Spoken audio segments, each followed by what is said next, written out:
இது நம்ம பாரதிய ஜனதா கட்சி சார்பாக சேலத்தில் பிரதமர் மோடி அவர்களை அவதூறாக பேசியதால் அதற்காக ஆர்ப்பாட்டம் செய்யப்பட்டது. இது சேலம் கோட்டை பாருங்கள், கட்சி தலைவருங்க, நிர்வாகிங்க எல்லாமே வந்திருக்கிறாங்க.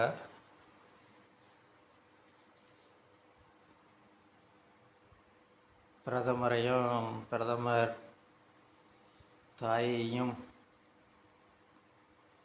எதிர்க்கட்சி தலைவர் ராகுல் காந்தி அவதூறாக பேசியதாக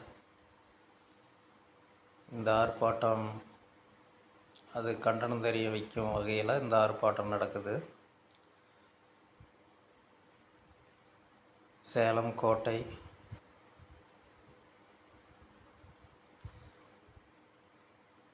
நாங்கள்லாம் கலந்துக்கிட்டோம். கட்சி உறுப்பினருங்க,